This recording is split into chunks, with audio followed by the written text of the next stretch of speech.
So in my last video, I broke down a young Bruce Wayne's transformation into the Batman, from his early years at Wayne Manor to his late teens in Gotham, building strength, discipline, and the foundation for everything that came next. But that was just the beginning.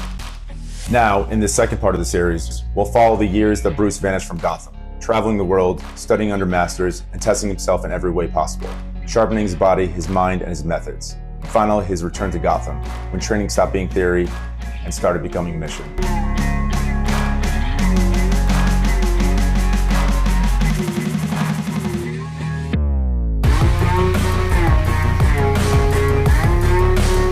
So let's start with period 3 of Bruce's training, the global apprenticeship phase, from around ages 18 to 24. He vanished from Gotham and traveled the world to train with the best masters, military instructors, survivalists, criminalists, tacticians, and underground fight clubs. His goal wasn't just to collect skills, but to experience real danger, to grow under pressure. Each week had a staple training that didn't change, plus a rotational emphasis based on mentorship. This is also when the second tier of his formal strength and conditioning began. Even before 18, Bruce had audited college courses in criminology and forensics. But between 18 and 20, while traveling, he attended advanced classes at places like Cambridge and the Berlin School of Science. Not for a degree, but to study exactly what he needed: chemistry, toxicology, criminal psychology, forensics, engineering, applied physics, acting, electronics, and also likely computer science and cybersecurity, either in class or directly from hackers. Around this time, he went to Rio to study getaway driving, then to France to train with a world-class cat burglar in stealth and infiltration. He soon connected with Henry Ducard, who trained him in tracking, man-trapping, deception, and investigative work.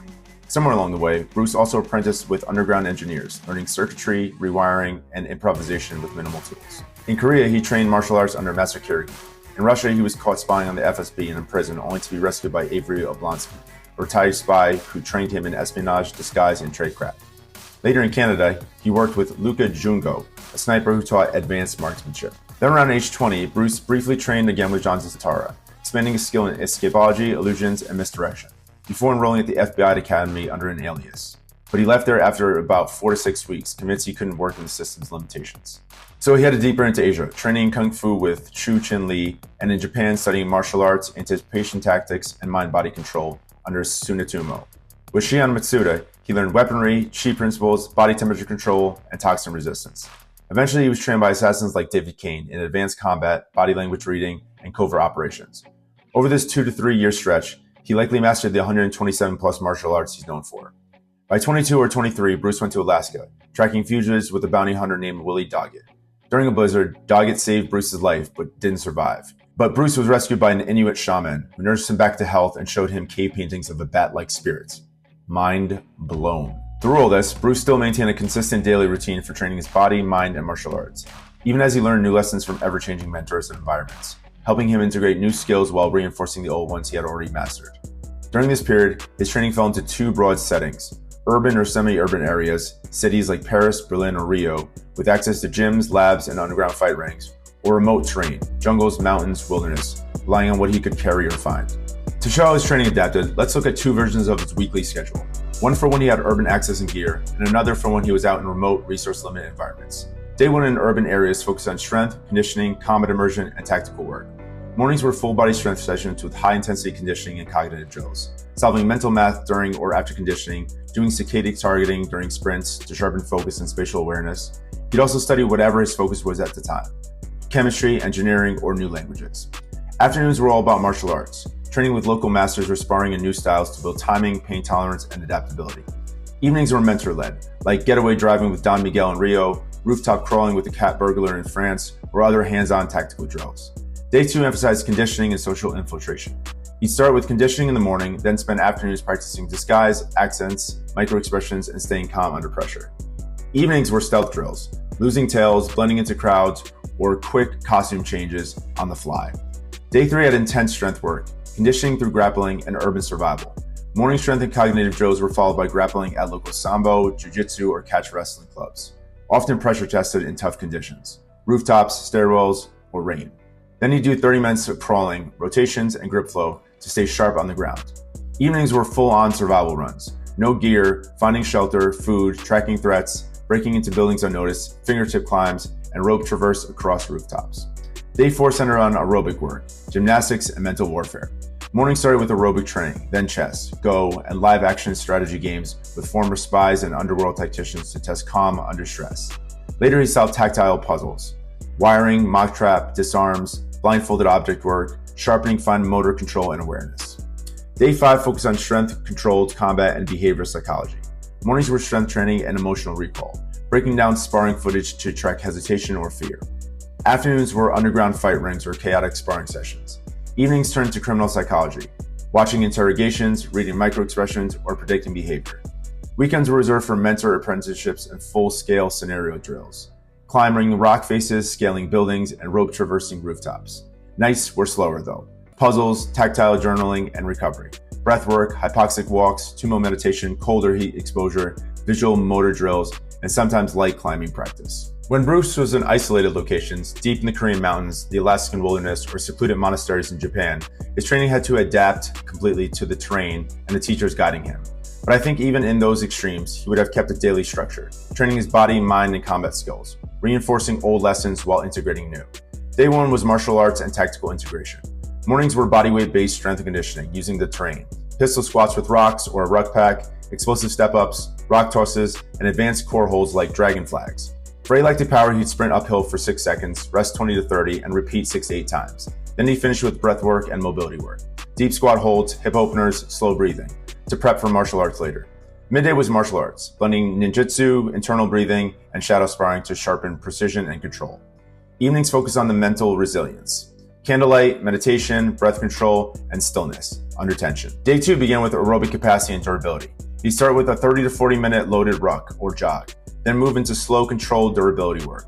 Jefferson curls, pause Cossack squats, bridge walkouts, and neck bridges. He'd also drill movement with concealed weapons, vaults, rolls, and transitions, while keeping weapons hidden. Midday was lethal combatives with mentors like David Kane, learning to put enemies down hard without killing, and reading intent through subtle body language. At night, he'd run infiltration drills, slipping past patrols, bypassing sensors, vanishing under disguises, all under time pressure. Day 3 mixed physical training, anticipation work, and deeper philosophy. Mornings train explosive strength, weighted clapping push-ups, rock clean and presses, and split squat jumps. Then cognitive drilling rounds. Hear a number, fire the strike combo instantly, followed by jump rope intervals. Midday was kenjutsu and anticipation drills. Sword work as moving meditation, often blindfolded to react only to sound or touch. Evenings were for mindset, studying Matsuda's lessons on ego and purpose, finishing with calligraphy to study breath, motion, and focus. Day 4 centered on mind-body control, using Shihan Matsuda's teachings once again. The mornings began with breath control and cold exposure, followed by light aerobic gymnastic mobility flow, bear crawls, rope climbs, and handstand work. Midday was reflex and weapon mastery, night for shuriken throwing, and controlled toxin exposure to build resistance. Evenings were mental discipline drills, visualizing infiltrations, blindfolded exercises, and running mind palace scenarios under stress. Day 5 pushes body with combat conditioning and adaptability. Mornings included circuits of rock presses, overhead marches, rope pull-ups, and high-intensity rounds, striking makiwara posts, grappling dummy takedowns, sprints, sprawls, and bear crawl bursts. Midday was chaos sparring, ambushes from multiple angles, forcing him to adapt instantly with whatever was around him. Then evenings ended with tactical journaling and visual drills, saccadic shifts, target tracking, and night vision adaptation. Weekends when not training under masters or tracking in the wild were about awareness and control. Bruce would fast and silently move barefoot through nature in silence, practice full body tension and release, and finish with tumo breathing, building internal heat, focus, and composure. Now we'll look at Bruce's weekly strength and conditioning template. Now that he'd entered the second tier of physical development, just like before, he'd rotate between 2 phases. One focused on general strength endurance, and aerobic work, and another focused on max strength, power, and high-intensity conditioning. But now, instead of spreading stress out across the week, he stacked similar stressors together, neurologically demanding heavy lifts and sprints on the same day, aerobic work on low-stress days, which is exactly how a high-level athlete manages recovery and performance. At this point, his body could handle advanced power training and near-max barbell lifts because he had already built the joint integrity and durability for it. He also started to push more lactic conditioning, which is now large aerobic base allowed him to handle effectively. But this Tier 2 S&C structure was only possible when in urban areas with access to facilities and resources. When in remote areas, his training was stripped down and improvised, only using what he could find, as we covered earlier. For Phase 1, Bruce started similarly to his first tier, a base strength lower body lift. But now, volume intensity had broader ranges to build more general strength, better for a more developed frame. 3 to 5 sets of 3 to 6 reps at 70 to 85% of his 1 rep max.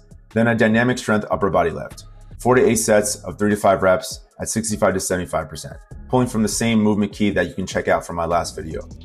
After, he'd do a strength endurance circuit, followed by a muscular endurance circuit, paired with a linear trunk movement to reinforce stability under fatigue. For conditioning, he'd run short, explosive alactic power intervals, choosing 2 to 3 movements, 3 to 6 sets each for both upper and lower body. Day 2 would only be aerobic capacity training, using the same modalities from last video to maintain the aerobic base that would help him recover quickly between high-intensity sessions. On day 3, Bruce started with upper body base strength work, then dynamic strength lower body. Then came 2 strength endurance circuits, one combining lateral single-side exercises, a vertical push, and heavy uneven carries like suitcase or sandbag walks, and the second using mechanical drop sets, pushing muscles close to failure by changing resistance or leverage mid-set.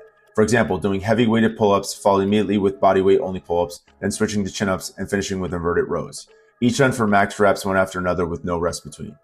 He finished with alactic capacity conditioning, explosive ballistic movements done continuously for 6 to 10 seconds, resting 12 to 20 seconds between bouts, cycling between upper and lower body.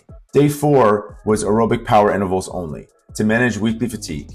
60-second rounds at 85 to 90% intensity with 60 to 120 seconds rest between on the air bike, rower, treadmill, or doing hill runs. Day 5 centered on structural strength and durability to keep his body resilient. He'd do escalating density training circuits to pack in training volume, building high resistance to fatigue and metabolic output. He'd alternate through one upper and lower body movement for 10 minutes, rest for 5, and then do it again with 2 new movements. Next came 1 to 2 durability exercises. Then Bruce finished with conditioning for aerobic tolerance. He'd do threshold conditioning circuits, staying near the top of his aerobic zone, around 80 to 90% of max heart rate, to train his body to handle high-intensity work without redlining, which is crucial for pacing in a long fight. Now, because phase 2 of Bruce's second-tier training focused on max strength, power, and high-intensity conditioning, he'd alternate almost exclusively between high neural stress days and lower recovery-focused days to stay sharp and manage fatigue. Day 1 was high neural stress, starting with a heavy lower body lift, 3 to 5 sets, 1 to 3 reps, at 85 to 95% of his max, around at 8 to 9.5 RPE. Then he'd hit 2 accessory circuits. The first for explosive power, using movements like split stance, trap bar shrugs, and banded dumbbell rows to build pulling power and upper back retraction, key for clinch control and punch retraction. The second worked structural strength, focusing on posterior chain and linear trunk. For conditioning, he ran alactic power sprints, sled pushes or drags, all out for 4 seconds with 2 minutes rest, using that downtime for breath and cognitive drills. Then he finished with 1 to 2 more explosive movements for both upper and lower body. Day 2 was lower intensity to allow for recovery, building aerobic capacity, 20 to 30 minutes of swimming, running, biking, or rowing, in 4 to 6 intervals of 4 minutes, resting 1 minute between each interval. Day 3 was another high CNS demand day, this time focused on explosive upper body strength. Bruce started with a modified contrast set, which are very effective in building max power. 2 to 3 reps of an explosive lift at 50 to 60% of max, followed by 2 to 4 reps of ballistic movements like med ball slams, wall throws, or band-assisted plyo push-ups. Then came 2 explosive accessory circuits. His fight training that day, that we reviewed in the week overview, doubled as his conditioning. No extra work needed and perfectly specific to his needs. Day 4 had no strength work, just 30 to 60 minutes of zone 1 to 2 aerobic oxidative work, jogging, biking, or rucking to maintain endurance while lowering fatigue. On day 5, intensity ramped back up. Bruce started with a max strength upper body lift. Then he paired explosive strength lower body lifts with 3 to 4 plyometric jumps. 2 focus accessory circuits followed. The first combining explosive movements like rotational rows with landmine clean to rotational split jerks. The second for raw strength, like weighted pull-ups, building to 3 to 5 rep maxes and ring muscle ups. Finally, he'd wrap up with high intensity lactic conditioning, learning to push through fatigue. Short 30 to 60 second bursts with equal rest. 2 to 3 movements per session, 4 to 6 rounds each, resting 2 to 3 minutes between exercises. Some days he'd do a full body fight simulation circuit, 3 to 5 rounds alternating 30 to 45 seconds of max striking or takedowns, med ball slams, clinch knees, sprawls, and shadow boxing. By around age 24 or 25, Bruce reappeared in Gotham, operating in the shadows but not yet wearing the cowl. In Batman Year 1, he's shown coming back at age 25 and officially becoming Batman at 26. This fourth and final period is where everything he learned gets tested. Back in Gotham, Bruce focused on integrating and refining his entire skill set. He field tested his gear, ran covert missions, sharpened his mind and tactics under real pressure, and used Gotham itself as his last training ground. He ran anonymous mini-missions, specifically to expose weaknesses in his timing, strategy, and execution, then adjusted accordingly. His daily training now centered on efficiency, adaptability, and control. A typical week looks something like this. On Monday, Wednesday, Friday, he practiced stealth and swift movement, vaults, climbs, and silent entries, followed by gear testing, suit elements, gadgets, and investigative tools. Each night ended with dry runs, gathering intel and refining infiltration tactics. Tuesday and Thursday included scenario-based combat, close quarter fights, and multi-opponent sparring, followed by study blocks in chemistry, engineering, and detective work. He'd include cognitive drills like decision-making under fatigue and time pressure analysis again. On Saturday, he'd run a full 24-hour low-resource field op, navigation, recon, entry, exit, and recovery. Afterward, he'd journal about missions tactically, reviewing mistakes, adjusting strategies, and modifying gears. And Sundays were primarily mental work, strategic review, criminal profiling, threat mapping, plus breath training, meditation, memory drills, and mission visualization. He also returned to the second tier of his structured strength and conditioning, now with full access to the equipment again. He continued cycling through the same 2 training phases with the same intensities and volumes, right up until he fully became Batman, at which point his training shifted to balance recovery with the physical and mental demands of operating at night. This was a pretty massive undertaking, and yet it still doesn't cover the countless details that could be included. But at some point, you gotta land the plane. That said, I think compared to most takes, this actually shows the progression, structure, and purpose behind how Bruce's training evolved that's usually missing. But if you think that I left anything out that absolutely should have been included, drop it in the comments. I'd actually love to hear it. Or if you think I thought of everything, like the Dark Knight himself, feel free to share that too. I don't mind being compared to Batman. Like always, please, if you enjoyed this, leave a like, comment, share it, and definitely subscribe because I have more videos like this on the way. And I'll see you next time I shine my light in the sky.